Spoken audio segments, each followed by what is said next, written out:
Hi Flosstube, I'm Jennifer and this is Stitching with the Waves. If your first time here is right now, welcome. I'm glad to have you watching, and if you're a returning viewer or subscriber, thank you so much for liking, subscribing, and coming back to watch me all the time. I have some cross stitch and a little bit of quilting to show you today, and I don't have that much. I think it's probably going to be a pretty short video. It's been crazy 2 weeks and I just haven't had as much stitching time as I normally would due to everything that's going on. So I am going to just jump in and try to get this recorded before I get interrupted. Quick shout out to somebody who shouted me out on her video, Sherry at our Woolly Sheep Home. Thanks so much, Sherry, for the shout out. I really appreciate it. And I enjoyed being able to find your video from finding out that you watched mine. I checked out yours and I really enjoyed watching. So thanks for that. What else? Oh, my good camera is fixed. Well, not the camera wasn't broken, my computer was broken, so I couldn't use my good digital camera because I have to edit the video on the computer. I can't do it on my phone if I record here. So I'm really excited to show you my FFO of my penny point carpet that I finished. My other camera just does not do justice to the tiny stitches. So this is the last time you'll be seeing it. So this is the book it came from, Making Miniature Chinese Rugs and Carpets from Carol Phillipson. Where's her name? Up here, Carol Phillipson. And it's actually the rug here from the front cover. It is the Kansu Destiny Knot carpet. This is the name of it right here, just in case you want any of that information. You can screenshot it. And let's see where, I move the school notebooks out of my way so I can have more crafty space. Okay, this is the rug. I got it, I had shown it to you last time. It was all fringed. I got it blocked, and then I did the overcast stitching on the two long sides in the darkest navy color so that I could get it you know, finished off and looking like a real rug. It came out amazing. Let me see if I just hold it up like this. You can see the fringing better, I think. The fringe kind of disappears on the white. And then I'll try and do, maybe if we scroll this way. Here we go. A nice up close scroll. There we go. That's it. It's finished. I think I'm probably going to put this and display it for a little while in one of my china cabinets. I have just glass shelves in there and a bunch of cross stitch pieces on display. That's where I keep all of my Stitching Book Club pieces and all of my bowls that are full of the little pillows that I've made all live in there. And I laid out the little freebie sampler that I did in 2 shades of blue and put the hem stitching around the edge. I had showed that finish a few videos ago, and I just have that laying on one of the glass shelves in there. And I think what I'm going to do is put this one in there as well to just lay on the glass shelf, because if I put it in my miniature house, I won't ever see it that much. Right now, because of kids and their friends, it's in a cabinet with doors, and for the most part I keep the doors shut, because even though the kids know they're not allowed to touch it, they touch it and then things break. So I keep the door shut most of the time, and I really, like, having just finished it, I really want to see it a lot more. So I think I'm going to put it in my china cabinet, and then when I finish my next carpet, I'll put this one in the house and display my next carpet. I think that'll be my plan, just so I can kind of enjoy it for a little while and have it. Oh, here's my daughter. She just finished class and wants to share something, so let's let her do that, and then we will move on to finishes. I made an elephant. You made an elephant? It's like a balloon elephant that you drew? Very cute. All right. All right, next up is finishes. This one might be a new start. It's Indigo Lane from Brenda Gervais. And I'm trying to remember if I showed it last time or if it's a new start. It might be. It did not take me very long to stitch this at all. So I can't remember. You might have actually, did you see it with the house? Did I show it to you when it was about halfway done? I can't remember. Anyway, if you haven't seen it yet, here it is. If you have, then now it's done. I used pretty much all the called for colors on this one, except for the greens. I bought the floss like last March, right as quarantine started and everything kind of locked down. And I don't know why I switched the greens. I think maybe I couldn't get the other greens, and so I picked something different. And that's why, but it's been literally a year since I bought them, and I can't remember why I switched them, but I love how it turned out.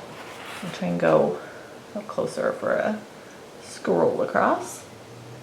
And the fabric on this one is 40 count white linen. I started with that and I dyed it myself. I used taupe and pearl gray. I used 3 parts taupe to 1 part pearl gray, if you're interested in that. I did have somebody on my last video ask if I could do a fabric dyeing tutorial. So next time I'm dyeing some fabric, I'll try to pull up the camera and put that together for you. It's really similar to most other people who have fabric dyeing tutorials out there. I watched Priscilla and Chelsea with their dye tutorial. I've watched Vanna Viper's baked and basted method of using the coffee tea dye, and I've watched Carla Bean Crafty, who does hers in a jar, and I feel like I'm trying to remember who else off the top of my head I've watched, but if you Google fabric dyeing out there, you can find it on Flosstube. And I don't usually do heavy modeling. My modeling is pretty minimal on the pieces, so I figured it is slightly different than all those tutorials that I mentioned, the technique that I use. So I'll try to get a video for you guys sometime in the next couple of weeks. Okay, that is Indigo Lane. That is it for finishes. Let's move on to my monthly goals for cross stitch. So for February, I finished all my monthly goals, except I did not work on the 2 pieces for my daughters that are going to be the Mother's Tree band samplers. Because my computer was broken, I didn't have access to PC Stitch where I'm making the pattern, and so there's nothing I could do, I couldn't get to it.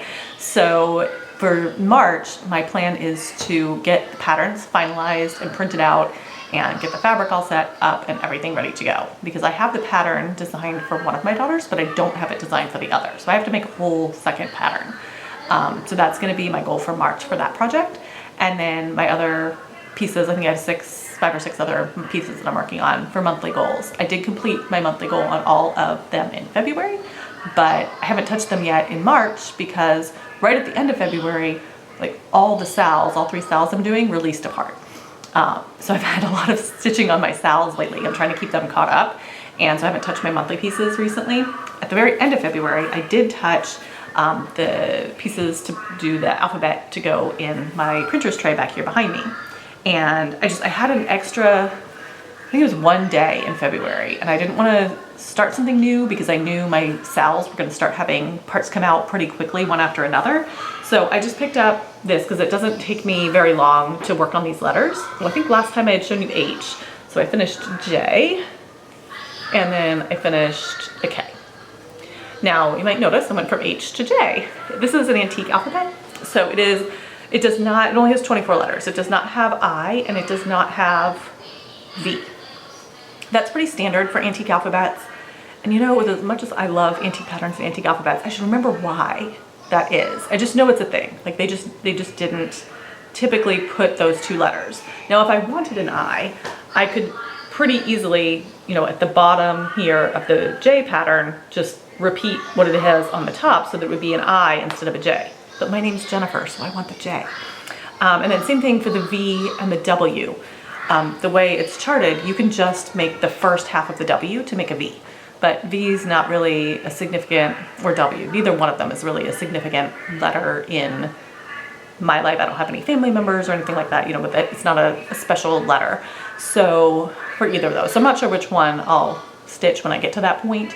The W might be a tiny bit wide to fit in the smallest boxes back here. So I might end up picking the V just because I'm afraid the W might end up looking really squished. It might kind of wrap over the edges a little bit and not look right. So we'll see when I get to there. Got a long way to go before I get that far. But that's kind of, you know, I just picked this up and did a couple extra letters.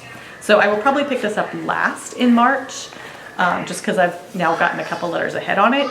And if I do run out of time in March to work on my monthly projects, just because I haven't had much stitching time, then, you know, I got 2 letters ahead last month, so it won't be a big deal. All right, next up, my sal stitching. So this is the spring version of Les Saisons 2021 from the blog Finerie au fil de saison. And that's the design. The way it goes, she sends out, you register on her website, which is linked in my description box below. And then she emails you parts 1 through 4. And then you can see there's a blank space here in the center. So once you finish stitching part 4, you email her a picture of this completed thing and she sends you back the pattern for that final little part 5. So I just got the pattern for final part 5 this morning, and I did not get a chance to stitch it up yet, but that will be the first thing I stitch on when I have time to stitch again. There it is. So this is on 40 count that I also started with white linen and dyed it myself with taupe and pearl gray, and I just wanted it to be ever so faintly not white, so it looks pretty white over here. I changed up the colors completely to go with my kind of spring colors that I like to decorate with, and there we go. So since last time, I can't remember if I had this motif in. I think I had that motif in, so I did the swans, the diamonds, and finished the bottom half of the floral motif over here. So I just have the tiny little motif to go right in there. So another, hopefully, couple hours of stitching, and this one will be done completely. And then next up for that series will be the summer version, Mete, and that starts March 25th. So I have a few weeks before this one comes out, but not a lot of time. It's already the 5th, I think, of March. The time is flying. It's just crazy. So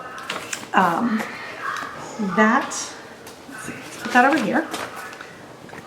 That pretty much wraps it up for the stitching I actually got done. The other 2 pieces of the Sals that I have received, I got one this morning and one last week, and I just haven't had time to work on them yet. So those will be coming up soon. I'll show you the point I'm at on them in just a minute when we get to plans. So next up is my quilting whip. I told you I'd show it to you next time, so I have it here. Here's my banding that's made. I really, really tried hard to be able to show you the completed quilt, but it just didn't happen.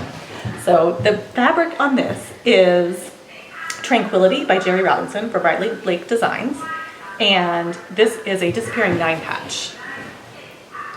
And of course, remove the chair. Can't get too far away here, but this is it. You kind of get the idea. It's a throw blanket size. It is, I want to say it's like 54 by 54 inches. So it's the perfect, I'm just going to leave it on my lap for now because I don't want to deal with folding it back up, but it's the perfect like snuggle under a blanket on the sofa size for me. It's not huge and it's not too tiny. You know, like I can put it over me, I can put it over a kid beside me. It's perfect. So I just have to get that binding attached. Hopefully this weekend, we'll see. It's really, really close. And my daughter keeps coming over and like kind of petting it. She's like, it's so beautiful. This one was supposed to be for me, but I'm pretty sure yet again, it's gonna disappear with her. So at least she loves my quilting. All right, plans and a haul. Let's do haul because that's sitting on top. I don't have much. Saw this, somebody posted it online. It's from Target, from the dollar spot. I got 2 little bags. There's little zipper pouches, and only one side has the holes on it. I know they sold some of these last year without this, like they were just the bag by themselves last year. And this year they're a kit. So you can see right there, there's like the chevron, the big pink flower, and like just a smaller little floral design with some lines, that top one. I don't know if I'll do those lines or if I'll do something else, and I don't know if I'll use their floss. Here's the floss colors that they have in there. I like the colors of floss, they're pretty. They remind me very much of like the springy colors I'm using back here and that I use in my spring pieces. So we'll see, it depends on what quality it is. It comes with a plastic needle, so I probably won't, you know, like I would say it's probably great for a beginner, but I might change it up and use my own floss, my own designs, all that stuff. We'll see. I just thought they were cute and they'd be fun to put little notions in or something. And there, I was at Target, how can I resist, right? All right, Sense and Sensibility, Stitching Book Club Sal. I'm pretty sure I had finished this last time and shown it to you. This is where I'm at. That's the finish of part 1. And this is on evening blue and taupe mixed together dye. I dyed the 40 count white linen.